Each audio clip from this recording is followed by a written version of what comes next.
hakim memasuki ruang persidangan. Hadirin dimohon untuk hadir.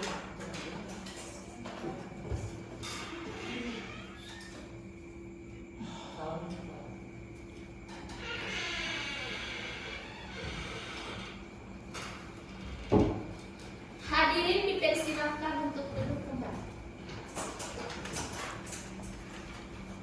Pada hari ini Senin 17 Mei 2022, sidang perkara perdata dengan nomor perkara 85-G/2022-PN-DPO tentang perkara gugatan perbuatan melawan hukum antara Aryansyah Tilameo sebagai penggugat dengan PT Adira Dinamika Multifinance Cabang Gorontalo sebagai tergugat dinyatakan dibuka dan terbuka untuk umum.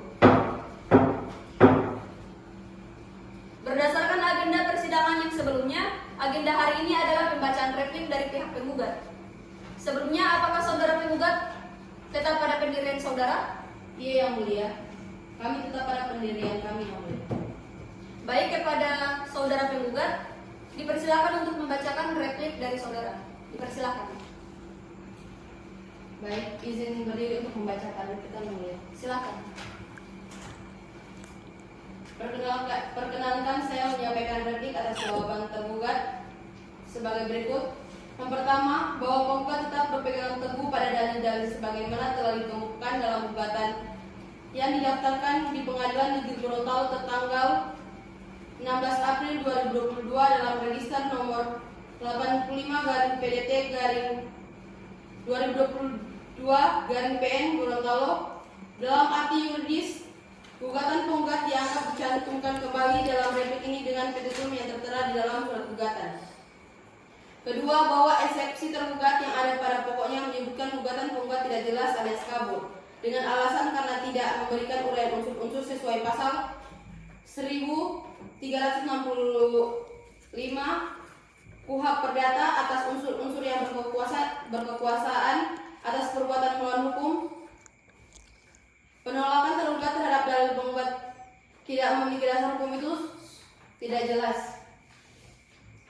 Ketiga, bahwa pada pokoknya materi atau substansi dari eksepsi yang disampaikan oleh tergugat berdasarkan penjelasan dalam pokok perkara serta fakta-fakta bukti surat tertera yang ada tidaklah sesuai dengan fakta yang terjadi, sehingga apa yang menjadi dalil tergugat yang termuat dalam eksepsinya adalah tidak benar dan itu keliru. Bahwa berdasarkan uraian-uraian alasan penggugat sebagai yang tersebut di atas, maka penggugat mohon kepada majelis hakim yang memeriksa dan mengadili perkara ini agar kiranya berkenan untuk memutus amarnya sebagai berikut.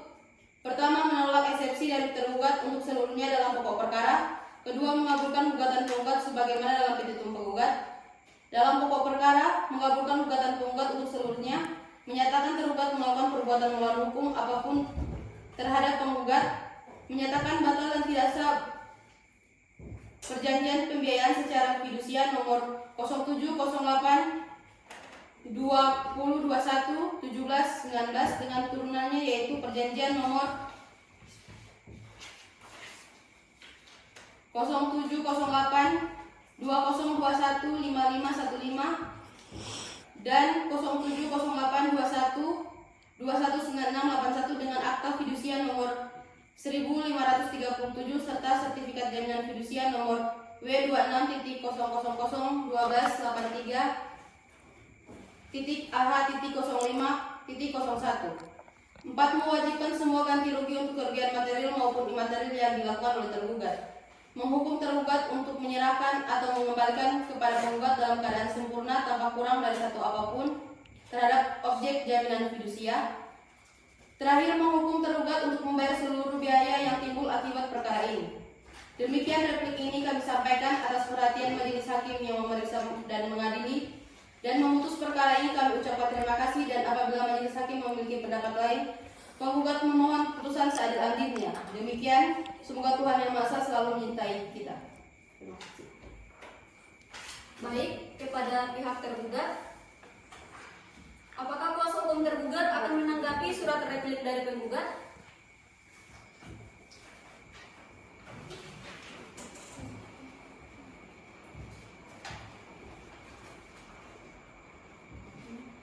Baik, kepada kuasa hukum tergugat, Iya yang mulia, kami akan menanggapi surat replik dari penggugat yakni dengan mengajukan duplik. Untuk itu kami memerlukan waktu untuk menyusunnya yang mulia. Berapa lama waktu yang saudara butuhkan untuk menyusun? Kami membutuhkan waktu 13 hari yang mulia. Baik, kepada pihak penggugat, apakah saudara setuju dengan waktu 13 hari yang dibutuhkan oleh pihak tergugat untuk menyiapkan jawaban atas replik yang saudara bacakan? Mohon maaf yang mulia, kami pihak penggugat merasa waktu yang diperlukan oleh pihak tergugat cukup lama. Oleh karena itu, kami tidak sepakat dengan permintaan dari pihak tergugat. Kami pihak tergugat mengusulkan untuk sidang ditunda hanya selama 7 hari saja yang mulia. Baik, dengan demikian, sidang akan kita tunda selama 7 hari. Panitera, 7 hari dari sekarang tanggal berapa? Senin tanggal 25 Mei 2022 yang mulia. Baik, karena pihak tergugat belum siap dengan dupliknya, maka sidang ditunda selama 7 hari ke depan. Dan akan dilanjutkan kembali pada tanggal 25 Mei 2022 pada pukul 9 waktu Indonesia Tengah dengan agenda pembacaan duplik oleh pihak tergugat. Majelis Hakim memerintahkan kepada para pihak untuk tetap hadir pada persidangan selanjutnya tanpa harus dipanggil lagi, dan perintah ini berlaku sebagai panggilan resmi. Sidang pada hari ini dinyatakan ditunda dan ditutup. Majelis Hakim meninggalkan ruang sidang.